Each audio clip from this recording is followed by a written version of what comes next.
حضرت لقمان ایک مرتبہ حضرت داؤد علیہ السلام کی مجلس میں تشریف فرما تھے۔ حضرت داؤد علیہ السلام اس عرصے میں ایک زرہ تیار فرماتے رہے۔ زرہ لوہے کے کپڑے جو جنگ کے میدان میں پہنے جاتے ہیں۔ لقمان حکیم نے کئی بار چاہا کہ پوچھوں یہ کیا چیز بنا رہے ہیں، اب روز کہیں جاؤ اب وہ ایک کام کرتا ہے مگر معلوم ہونا تو والے کیا کام کر رہے ہیں، مگر حضرت لقمان نے کبھی پوچھا نہیں کہ یہ کیا بنا رہے ہو۔ چاہا تو کئی بار کہ میں پوچھ لوں لیکن خاموش رہ جاتے تھے، یہاں تک کہ زرہ تیار ہو گئی، لوہے کے کپڑے تیار ہو گئے۔ حضرت داؤد علیہ السلام نے وہ زرہ زیبتن فرما کر کہا، یعنی پہن کر کہا، اے لقمان جنگ کے لیے یہ کتنا عمدہ لباس ہے، لیکن خاموش رہنا ہی اچھا سمجھا، اور بالآخر ایک تاریخی جملہ فرمایا کہ خاموشی کا دوسرا نام دانائی ہے۔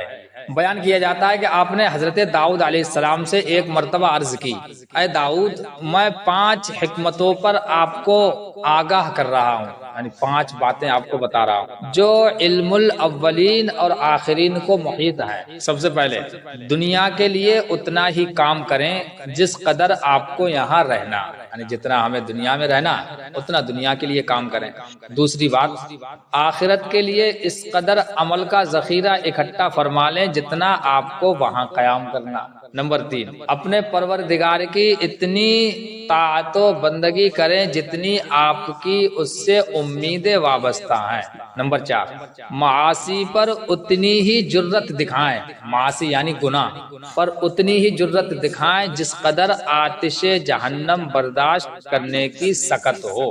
نمبر 5، جب اپنے مولا کی نافرمانی کے لیے نفس برگلائے، ہمارے اندر سے خیال آئے گناہ کرنے کے لیے، تو کسی ایسی جگہ کا انتخاب کریں جہاں سے پروردگار آپ کو نہیں دیکھ رہا ہو۔ تو ایسی کوئی جگہ ہے نا، جب ہم گناہ کرنے کی سوچیں تو ایسی جگہ ڈھونڈ لیں کہ چلو وہ جگہ گناہ کریں گے جا کے جہاں اللہ تعالیٰ نہیں دیکھ رہا۔ یہ بھی کہا جاتا ہے لقمان حکیم نے 400 حکیمانہ اقوال جمع کیے تھے، 400 ایسی باتیں جمع کری حضرت لقمان نے، لیکن ان میں سے صرف 4 کو اختیار کیا تھا، یعنی 400 باتیں ان کے ذہن میں اللہ تبارک و تعالیٰ نے ڈالی، تو ان 400 باتوں میں سے آپ نے 4 باتیں نکالی ہیں۔ اور کیا نکالی؟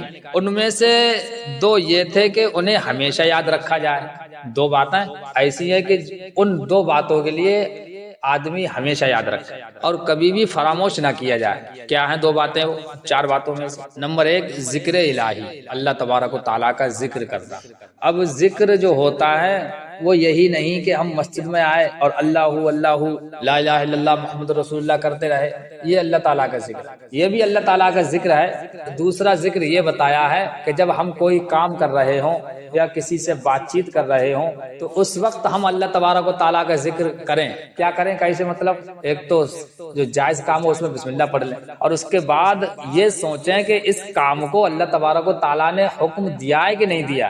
جو ہم کام کر رہے ہیں، کوئی بات بول رہے ہیں، اچھی بات بول رہے ہیں، تو وہاں پر یہ سوچیں کہ اللہ تبارک و تعالیٰ نے فرمایا ہے کہ اچھی بات دوسروں تک بتاؤ، دوسروں کو سمجھاؤ۔ اور اگر ہم جھوٹ بولنے کی کوشش کر رہے ہیں تو اس وقت ہمیں اللہ تعالیٰ کا ذکر یاد آئے، یعنی اللہ تعالیٰ کا ذکر مانی اللہ تعالیٰ کو یاد رکھنا، یعنی ہم جب بھی زندگی میں جس چیز کی ضرورت پڑے جہاں پر بھی ہو وہاں پر ہمیں اللہ تعالیٰ یاد آ گیا تو سمجھ لو اسی کا نام اللہ تبارک و تعالیٰ کا ذکر اور اللہ تبارک و تعالیٰ کی یاد ہے۔ تو یہ بات ہے کہ 4 باتوں میں سے 2 باتیں ہمیں ہمیشہ یاد رکھنا چاہیے، ذکر الہی، جب بھی ہم کوئی کام کریں تو ہمیں ہر وقت اس وقت اللہ تبارک و تعالیٰ یاد رہنا چاہیے۔ نمبر 2 موت کو کبھی نہ بھولا جائے، یعنی 4 باتوں میں سے 2 باتیں یہی ہو گئی، ایک اللہ تبارک و تعالیٰ کو یاد رکھا جائے اور دوسری یہ کہ موت ہمیں ضرور آئے گی۔ اور فرمایا کہ اور 2 ایسی باتیں ہیں جنہیں بھلا دیا جائے، 2 باتوں کو ہمیشہ یاد رکھو اور 2 باتیں ایسی ہیں جنہیں ہمیشہ آپ بھول جائیں ان کے لیے۔ کیا ہے وہ؟ نمبر 1 لوگوں کے ساتھ کی ہوئی بھلائی، اگر ہم نے کسی کے ساتھ میں کوئی بھلائی کر دی ہے، کسی پریشانی میں اس کے کام آ گئے ہیں یا پیسے دے دیے ہیں یا کوئی بھی ہم نے اس کے ساتھ میں کوئی بھلائی نیکی کام کر دیا ہے، کسی کے ساتھ بھلا کر دیا ہے تو ہم اس کے لیے بھلا دیں۔ نمبر 2 اور لوگوں کی اپنے ساتھ کی ہوئی برائی اسے بھلا جائے۔ ہم نے کسی کے ساتھ بھلا کیا اسے ہم بھلا دیں، کہ یہ نہ سوچے کہ ہاں ہم نے ساتھ میں اتنا بھلا کیا، بتاؤ اس نے ہمارے لیے کیا بدلہ دیا اس کا۔ ہمیشہ ہم اس کے کام آتے ہیں، ہمیشہ اس کی ہم نے مدد کری، مگر ہمیں ضرورت پڑی تو اس نے بالکل ہمیں نہ کی، تو یہ بات صحیح نہیں ہے۔ اور دوسری یہ کہ اگر ہمارے ساتھ میں کسی نے برائی کی ہے تو ہم اسے بھی بھلا دیں۔ اگر ہم ہمیشہ اس کی کسی کی بری بات کو یا برے کام کو یا برے رویہ کو ہمیشہ ہم یاد رکھیں گے تو ہماری کوئی بن نہ پاوے گی۔ تو دو باتیں، چار باتوں میں سے دو باتیں یہ ہے کہ ہم ہمیشہ ہم اس کے لیے یاد رکھیں، اور دو باتیں یہ ہے کہ ہمیشہ ہم ان کے لیے بلا دیں۔ ایک یاد رکھنے والی یہ ہے کہ ہم اللہ تعالیٰ کو یاد رکھیں، اللہ تعالیٰ کا ذکر کریں، اور دوسری موت کو یاد رکھیں، اور جو بھولنے والی چیز ہے ہم کسی کے ساتھ ہم بھلائی کریں اسے بھلا دیں، اور جو ہمارے ساتھ میں برائی کرے ہم اسے بھلا دیں۔ بیان کیا جاتا ہے کسی نے حکیم لقمان سے پوچھا کہ آپ نے دانائی کی یہ باتیں کیسے حاصل کی؟ آپ ایسی ایسی باتیں کرتے ہو، اتنی اچھی لگتی ہیں اور زندگی گزارنے کا اچھا طریقہ ہے، تو یہ باتیں آپ نے کیسے حاصل کی؟ آپ کے ذہن میں یہ باتیں آتی کہاں سے ہیں؟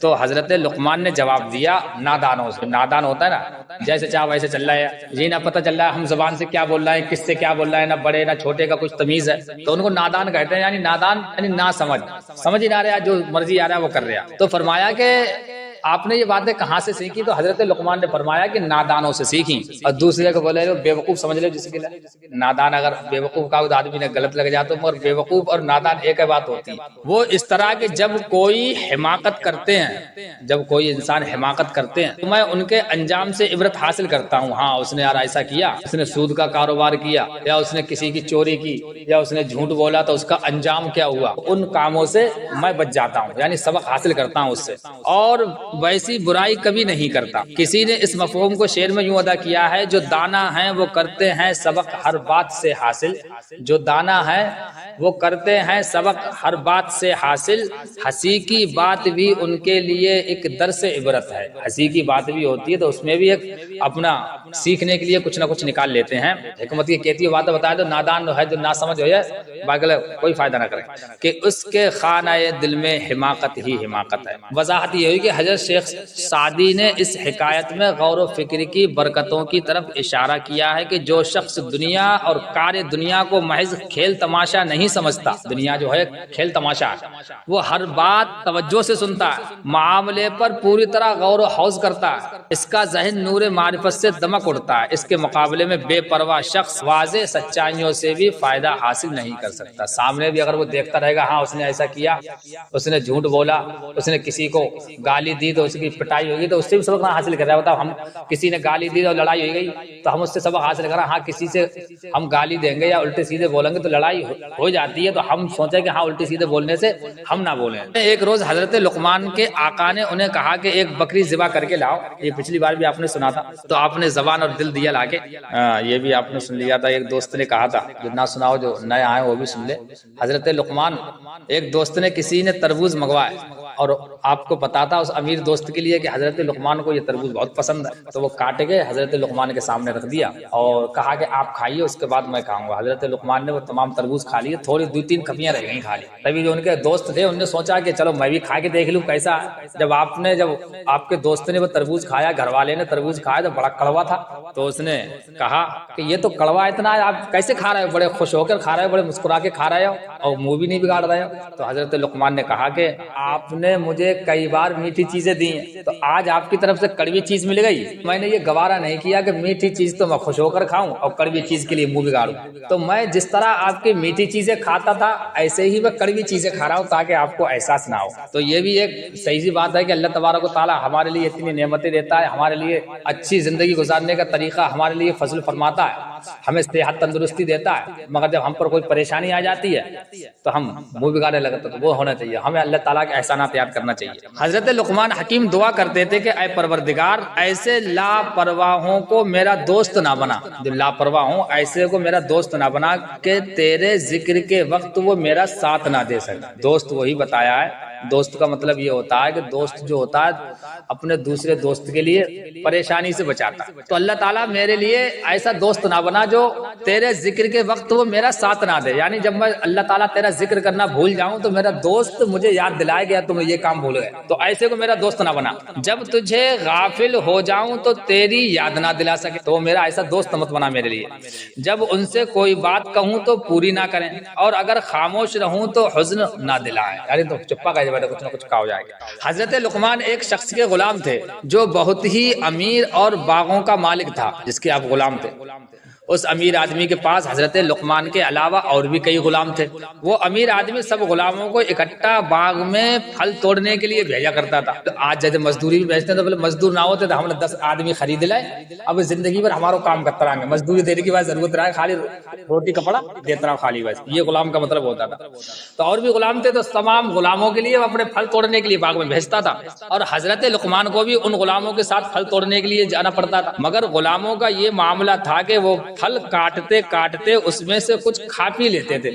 ایک دفعہ امیر کو شک پڑ گیا اور اس نے غلاموں سے پوچھا کہ تو, اور غلاموں نے کہا کہ لقمان نے کھائے ہیں, ہم نہ کھائیں کہ نہیں. یہ سن کر امیر لقمان پر بڑا خفا ہوا اور ان پر سختی کرنے لگا. امیر کی ناراضگی دیکھ کر لقمان نے عرض کی, اے مالک, اللہ تعالیٰ کے یہاں بے ایماندار بندے کی بخشش نہ ہوگی. بہتر یہی ہے کہ ہم سب غلاموں کی آزمائش کر لی جائے کہ کن نے پھل کھائے ہیں. حضرت لقمان گرچہ سیاہ رنگ تھے, دیکھتے ہیں کالے تھے, سیاہ رنگ اور حبشی غلام تھے, لیکن اللہ تعالیٰ نے انہیں حکمت و دانائی سے سرفراز کیا. اب جیسے ایسے کیسے معلوم, حکمت جائی سے کہا تھا. اب جیسے پھل توڑا, ہم یہاں پہ کوئی چیز چرا کے لیا, اب جو بتوا دے ہاں کن نے چرائی ہے, تو بھائی حکمت کی بات یہ بھی ہوتی ہے. اور حکمت خالی دوائی نہ ہے, خالی دوائی جانتے ہو, دوائی بھی جانتے تھے اور ایسی باتیں بھی جانتے تھے. اب دیکھو چور کیسے پکڑے, یہ بھی حکمت کی بات ہے. اللہ تعالیٰ نے آپ کو حکمت و دانائی سے سرفراز کیا تھا, اس لیے انہوں نے امیر کو یہ تجویز پیش کی, ایک طریقہ بتایا. امیر سے کہا کہ گرم پانی سب کو پلایا جائے اور آپ جنگل میں گھوڑے پر سوار ہو کر چلیں, اور ہم سب غلام گھوڑے کے ساتھ پیدل دوڑیں گے.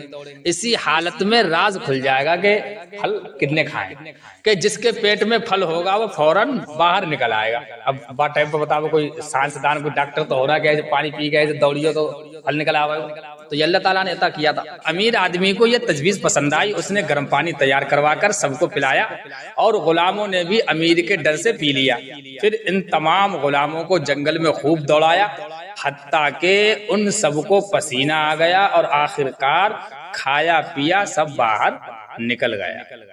لقمان کو جو قے آئی وہ بالکل صاف پانی کا تھا, مگر دوسرے کے معدوں سے پھل کھائے ہوئے باہر نکلے. ایک عقل مند اور دانا شخص کو حضرت لقمان کی اس بات سے اندازہ لگانا چاہیے کہ جب ایک انسان کی اتنی حکمت کام کر سکتی ہے, احکم الحاکمین پروردگار کی حکمت کھرے اور کھوٹے کو کیسے نہیں جان سکتی ہے. یعنی حضرت لقمان نے چورن کو پکڑوا لو, تو اب بتاؤ اللہ تبارک و تعالیٰ ہے تو وہ ہمیں کیسے نہیں پکڑ سکتا کہ ہم دنیا میں کیا کر رہے ہیں, کیا نہیں, کیا کھا رہے ہیں, کیا بول رہے ہیں.